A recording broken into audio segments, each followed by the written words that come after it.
Cordial saludo.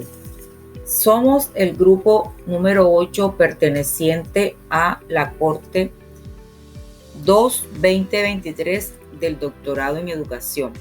En esta oportunidad abordaremos la temática referente al método de investigación-acción. Nuestro grupo está conformado por las doctorantes Paola Cervera, Mara Isabel de la Peña, Denise Mercado y quien les habla, Rosmary Cervantes.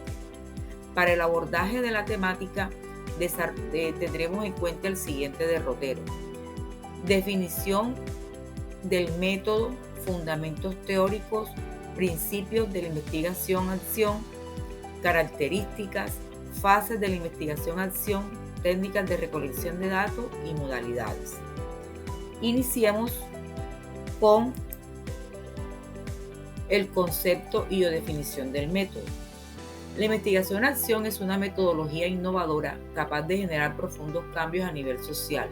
Tuvo sus inicios en el año de 1944 con el psicólogo estadounidense Kurt Lewin, quien la describe como una forma de investigación que podía ligar el enfoque experimental de la ciencia social con programas de acción social. La define además como un proceso en espiral que consta de 3 fases: planeación, toma de decisiones y búsqueda de datos sobre el resultado de las acciones emprendidas. El objetivo de este método es promover procesos participativos centrados en la comunidad o contexto local, donde los protagonistas pasan a ser los individuos y grupos sociales que se harán responsables de los proyectos e intervenciones que se lleven a cabo. Es decir, que el eje fundamental de este método de investigación es promover, fomentar o generar la participación activa de la población involucrada, donde el elemento clave es el conocimiento generado por la toma de conciencia de la población. Como bien lo sostiene Arden A. en 1990, el objetivo que se planteaba en esta nueva línea de acción era participar para transformar y ser protagonistas del cambio social. Los nombres con los cuales surgió este método son investigación-acción, investigación participativa, hasta llegar a investigación-acción participativa. Abordaremos ahora algunas definiciones de algunos teóricos representativos. En este caso tenemos a Keynes y McTaggart en 1988. Ellos definen la investigación-acción cuando es emprendida por los docentes en lugar de agentes externos a la escuela, que este método promueve la cooperación y además busca el cambio y la innovación de manera permanente. Park en 1992 sostiene que la gente conozca cómo sus vidas pueden ser diferentes de lo que son, plenas de injusticia y sufrimiento, y obtengan las herramientas que le permitan conocer el fin de tanta desgracia. Aquí se ve reflejado la característica emancipadora y liberadora que tiene el método. Por su parte, Basagoiti y Bru en el 2002, desde la visión de solucionar o mejorar problemas colectivos, lo definen como un modelo de dinamización territorial orientado hacia la organización de abajo arriba de la vida social, proporcionando el marco adecuado para que la población aborde en su territorio un proceso reflexivo. Por su parte, Muñoz, Quintero y Munevar en el 2001 señalan a la investigación-acción como un paradigma de investigación social, que es actualmente un fenómeno mundial aplicado a la educación, porque ofrece contribuciones prácticas para el desarrollo en la escuela, en el aula, la profesión y la formación de nuevos profesionales. Asimismo, Sandin en el 2003 señala que la investigación-acción pretende esencialmente propiciar el cambio social, transformar la realidad, ya sea social, educativa, económica, administrativa, etc., y que las personas tomen conciencia de su papel en ese proceso de transformación. Continuamos con los fundamentos teóricos. El método de investigación-acción es un método de investigación cualitativa que está regido por el paradigma sociocrítico. El paradigma sociocrítico también es llamado paradigma dialéctico, hermenéutico, teoría crítica o paradigma crítico. Este se contextualiza en 3 momentos: acción, reflexión, acción, lo que implica una generación de cambio y liberación de opresiones en un contexto social.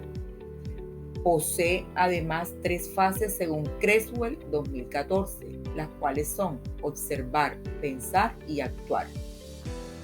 Asimismo, Escudero 1987 lo caracteriza de la siguiente manera.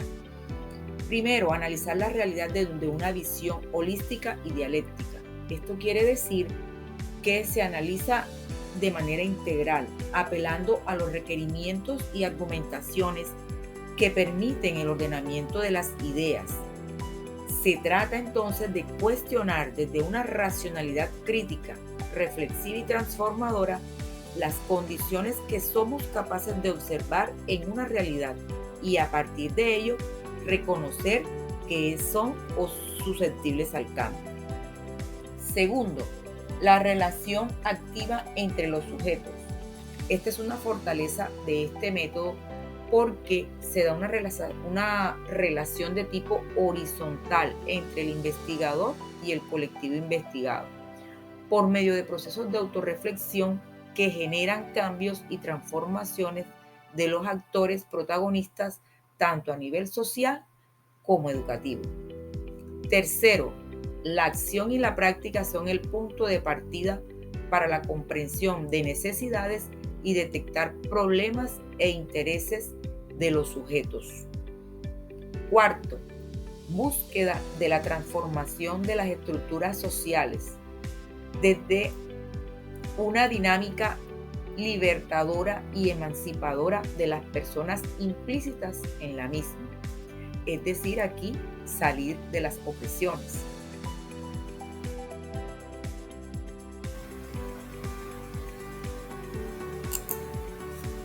Por otro lado, el paradigma sociocrítico es introducido en los años 20 por la Escuela de Frankfurt. Esta es una escuela de investigación social ubicada en Alemania. Entre sus principales exponentes tenemos Theodor Adorno, Hugo Habermas, Herbert Marcuse, Erich Fromm y Max Horkheimer. Sus ideas, a pesar de no ser ampliamente conocidas por el público en general, se han ido transmitiendo y tienen una relativa importancia dentro del ámbito de las ciencias sociales. Otro fundamento que tiene el paradigma sociocrítico es el marxismo y la teoría de la liberación. Con respecto al marxismo, esta es una corriente de pensamiento filosófico creada en el siglo XIX por Karl Marx. Se le conoce como el padre de la teoría crítica. Esta corriente propuso una metodología llamada materialismo histórico para comprender el desarrollo de las sociedades a lo largo de la historia. Por su parte, Marx analizó cómo las estructuras económicas, como el capitalismo, influían en las relaciones de poder y creaban desigualdades en la sociedad. Su convicción al respecto era de una sociedad independiente, creativa, dueña de su propio tiempo, por lo cual sostenía: deberíamos vivir una vida que vaya más allá del trabajo, en la que tengamos autonomía, en la que podamos decidir cómo queremos vivir. Con respecto a la teoría de la liberación, esta surge en la década de los 60 como movimiento teológico latinoamericano, cuyo núcleo fundamental es la opción por los pobres. Se trataba de superar las causas estructuradas de la injusticia social. Se le considera como precursor al teólogo peruano Gustavo Gutiérrez, quien presentó su tesis hacia el año de 1969, lo cual dio origen a su texto titulado Teleología de la Liberación, editado en 1971. Por su parte, también el paradigma sociocrítico busca la emancipación desde el punto de vista crítico. Entonces, decimos que esta característica de ser emancipador invita al sujeto a un proceso de reflexión y análisis sobre la sociedad en la que se encuentra implicado y la posibilidad de cambios que él mismo sea capaz de generar. Según Freire, en 1989, esta ideología emancipadora se caracterizaría por desarrollar sujetos más que meros objetos, posibilitando que los oprimidos puedan participar en la transformación sociohistórica de su sociedad. Otro aspecto del método es que del método de investigación-acción es que se desarrolla bajo el método dialéctico analítico, como ya ha sido desarrollado o explicaba anteriormente. Axiológicamente, los valores son compartidos y se refuerzan o cambian. Es decir, que estamos trabajando en comunidad y hay un fortalecimiento en conjunto de valores.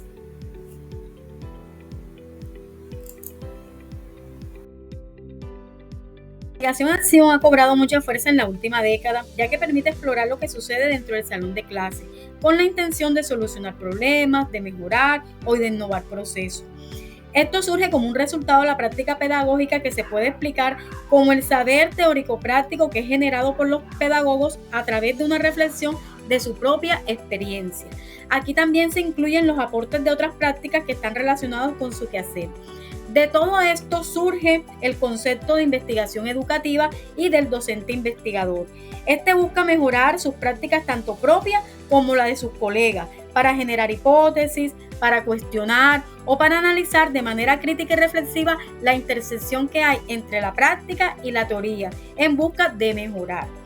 Bueno, al mencionar los tipos de investigación que hacen los docentes en el aula, se pueden citar la mencionada investigación educativa, la investigación-acción o la investigación colaborativa. Centrándonos en la investigación-acción, podemos mencionar los principios de esta. Bueno, a diferencia de otras formas de investigación, la investigación-acción incluye un elemento de intervención y de cambio, ya que busca es resolver problemas dentro del aula, mejorando la praxis del docente. Aquí se integra la actualización, la innovación y la reflexión-acción. Por otra parte, la investigación-acción pretende que el docente haga una revisión constante de su labor y que asuma el reto de poner en práctica sus experiencias y la de sus colegas mediante un trabajo que debe ser colaborativo y cooperativo.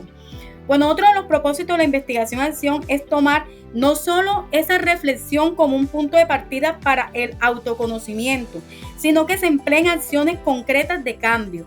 Y estos cambios deben surgir de nuestro conocimiento recibido y del conocimiento experiencial. Bueno, de todo esto podemos ver que la investigación-acción implica la rigurosidad que abarca cualquier investigación y que no solo se basa en la reflexión. Aquí se destaca entonces la participación, el trabajo colaborativo y el cooperativismo.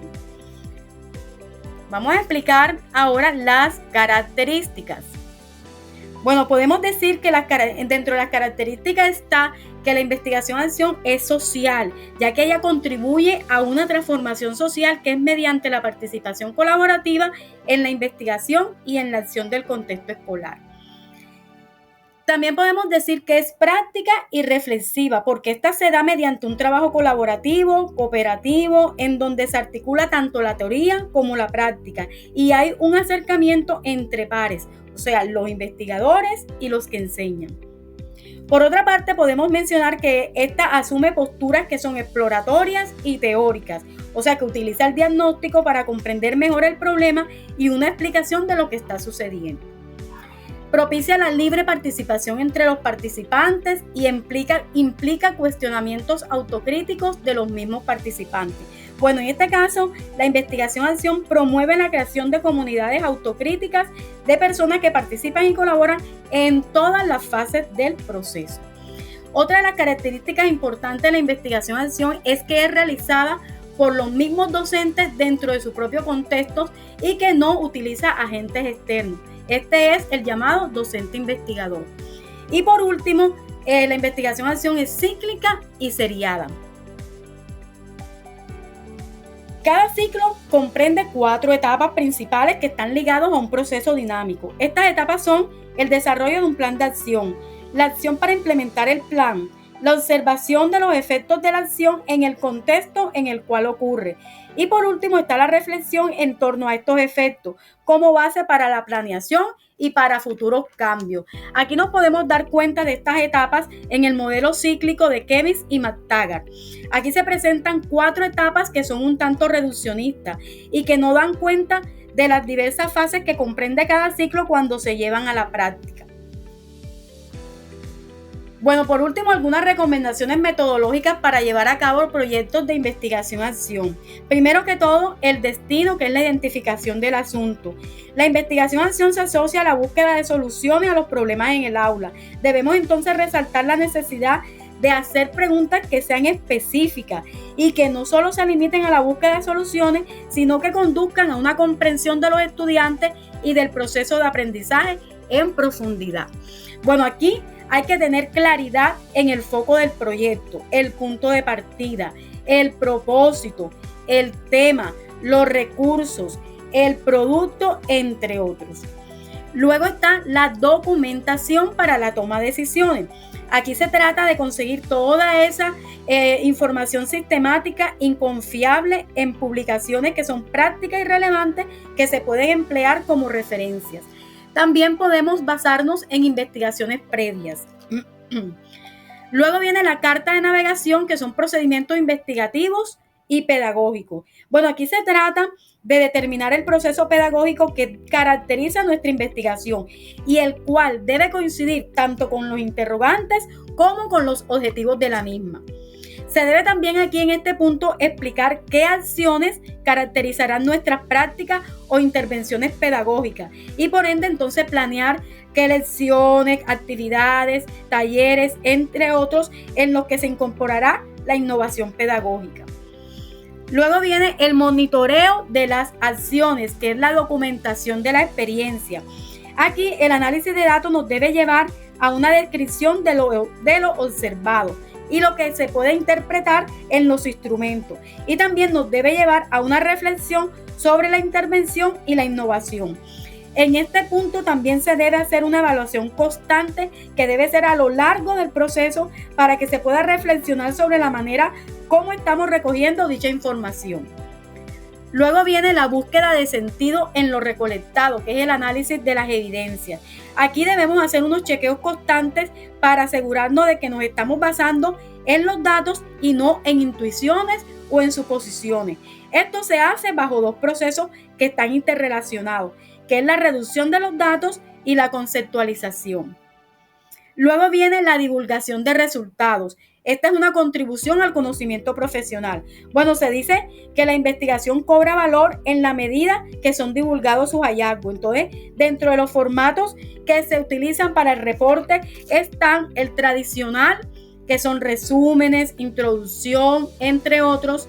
Está el narrativo, que son historias, anécdotas, entre otros, y el diálogo. Hacen parte de esto el resumen, los anexos, entre otros. Por último están las implicaciones, que se trata aquí de desarrollar una actitud investigativa asociada al diálogo profesional, el desarrollo del currículo, la observación entre pares y el acompañamiento.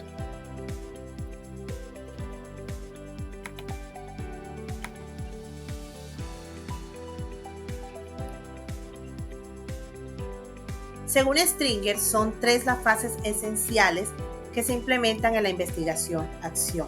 El observar, referido al diagnóstico; pensar, en donde se realiza un análisis e interpretación de la información; y actuar, para resolver la problemática. Estas se darían de manera cíclica hasta que el problema identificado sea resuelto. Algunos autores como Pavlich, Farris, Adams, Keynes y McTaggart hablan de un espiral sucesivo de ciclos. Esto muy relacionado con las fases de Stringer. En esta oportunidad se ha tomado la contribución de Hernández, quien hace una síntesis de los aportes de los autores antes mencionados, en el proceso de investigación-acción a partir de 4 ciclos. El primer ciclo, el diagnóstico del problema, para conocer a fondo su naturaleza. Es necesaria entonces la inmersión del investigador en el contexto.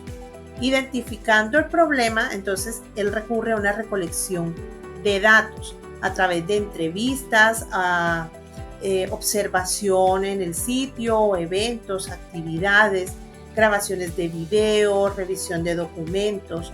Luego realiza un análisis exhaustivo de esta información. Puede usar mapas, puede usar diagramas de causa-efecto, organizadores gráficos que les permitan jerarquizar o priorizar la información.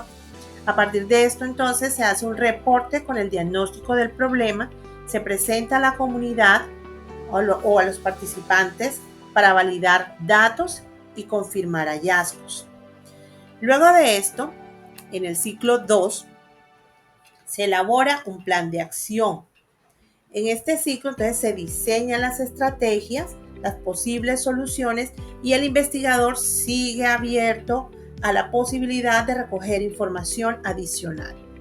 Según Croswell, Zipping y Hattan y Stringer, dicen que este plan de acción debe tener unos elementos comunes, unas prioridades que son los aspectos a resolver, unos objetivos generales o metas, unos objetivos específicos y un cronograma que presente las estrategias, las actividades, las tareas que se van a desarrollar, en qué tiempos y quiénes serán los responsables.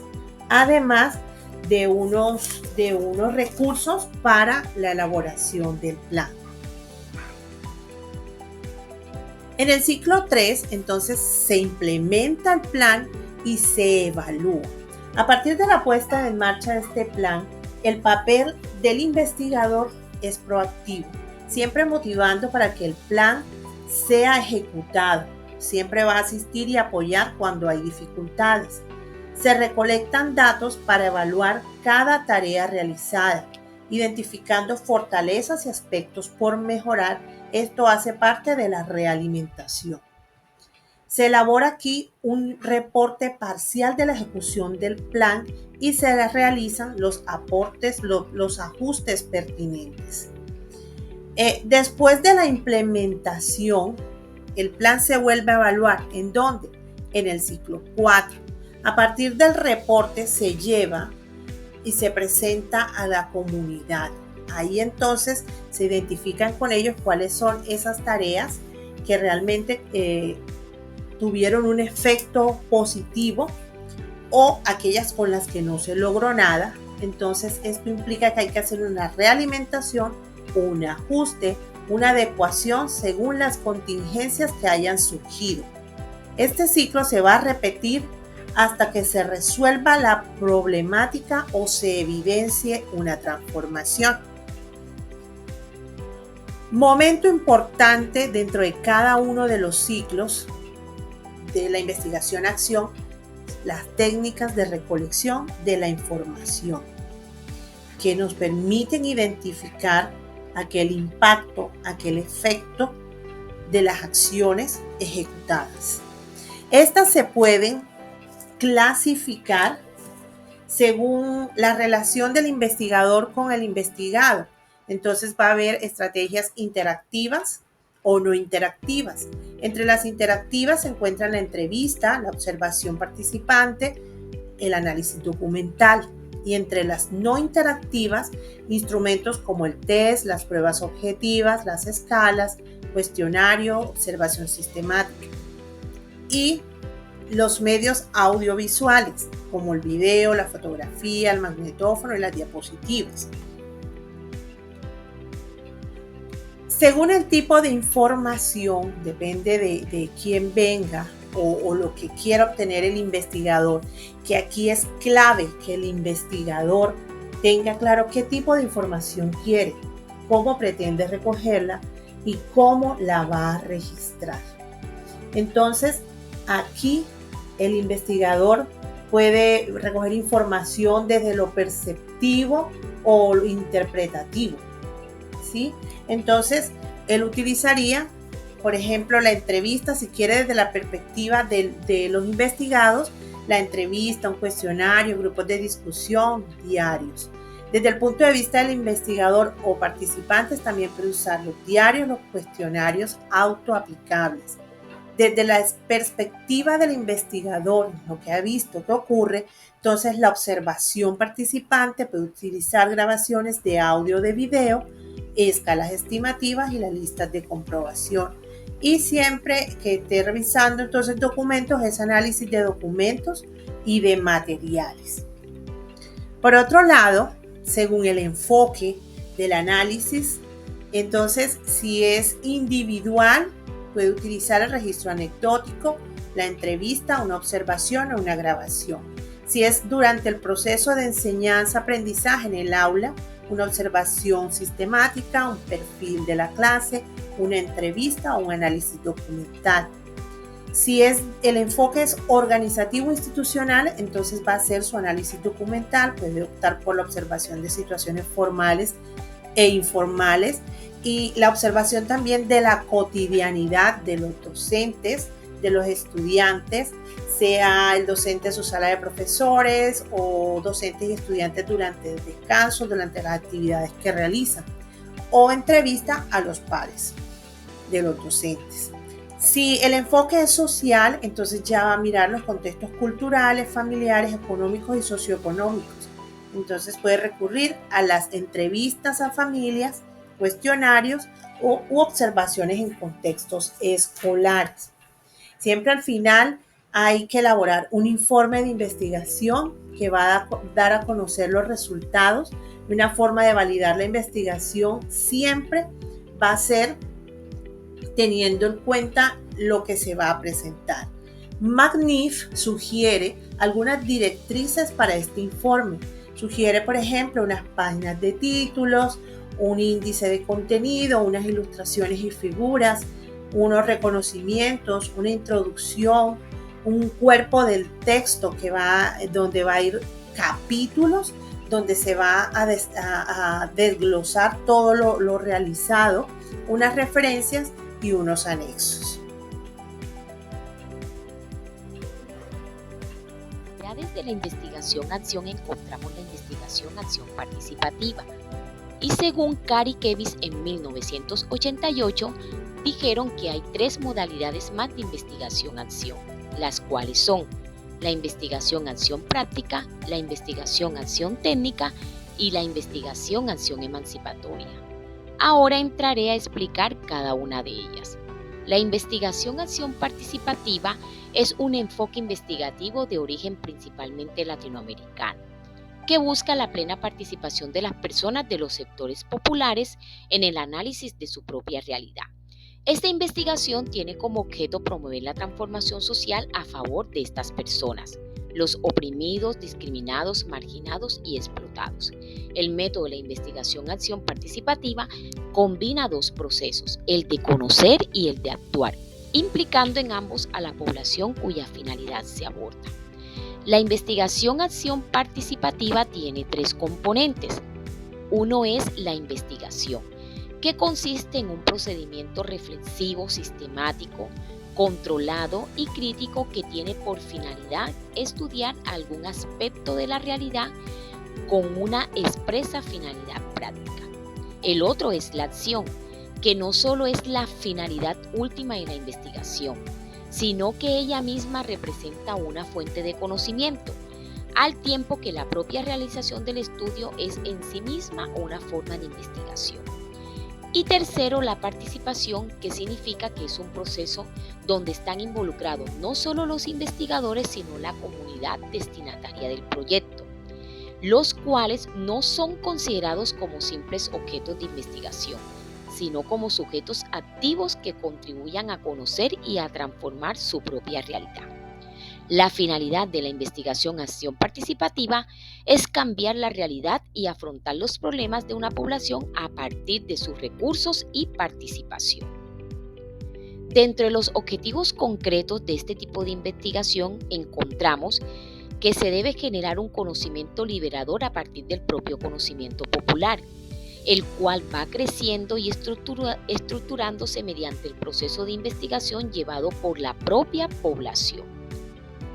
Como consecuencia de ese conocimiento, dar lugar a un proceso de empoderamiento o incremento del poder político y al inicio de una estrategia de acción para el cambio. Y finalmente conectar todo este proceso de conocimiento y empoderamiento y de acción a nivel local con otras similares en otros lugares que le permitan la ampliación del proceso y la transformación de la realidad. Dentro de las características de la investigación-acción participativas, encontramos que la visión de la realidad como punto de partida debe ser una totalidad de la que forman parte las personas que la investigan. Asimismo, la investigación tiene que ser vista como un proceso social que permite identificar la correspondencia o no entre las prácticas de los sujetos. Asimismo, la definición de los objetivos por las personas de las comunidades y quienes tienen el rol de investigar producen conjuntamente conocimientos críticos dirigidos a la transformación social, de tal manera que los resultados de las investigaciones sean aplicados en la realidad concreta. Otra característica es que el conocimiento y la valoración de los saberes populares son formas válidas de conocer el mundo, contribuyendo de forma democrática al poder del conocimiento. Y finalmente es que este modelo no posee un modelo o esquema metodológico cerrado, sino que exige plantear algunos criterios que nos hagan avanzar en la creación de un contexto investigativo más abierto, de modo que los propios resultados de la investigación se introduzcan en el mismo proceso para profundizar en la misma. Otro tipo de investigación-acción es la práctica. Esta tiene como objetivo la transformación de la conciencia de los participantes, así como el cambio en las prácticas sociales. Este tipo de investigación le confiere un protagonismo activo y autónomo al profesorado, siendo este quien selecciona los problemas de investigación y quien lleva el control de su propio proyecto. Aquí el rol del investigador es socrático y permite encarecer la participación y la autorreflexión. La relación entre el facilitador y los participantes es de cooperación. En la investigación-acción técnica, su objetivo es la efectividad, la eficiencia de la práctica educativa y el desarrollo profesional, es decir, hacer más eficaces las prácticas sociales mediante la participación del profesorado en programas de trabajo diseñados por personas externas o un equipo en los que aparezcan los propósitos del mismo y el desarrollo metodológico que hay que seguir. El rol del investigador es un experto externo y la relación entre el facilitador y los participantes es de coopción. Y finalmente tenemos la investigación-acción emancipatoria, cuyo objetivo es la transformación de la organización y del sistema educativo. Se va a centrar en las praxis educativas, intentando profundizar en la emancipación del profesorado, en sus propósitos, sus prácticas, rutinas y creencias. Deja de ser un proceso neutral de comprensión y práctica y se convierte en un proceso crítico de intervención y reflexión. El rol del investigador es de un moderador del proceso, es decir, hay igual responsabilidad compartida por los participantes y la relación entre el facilitador y los participantes es de colaboración mutua.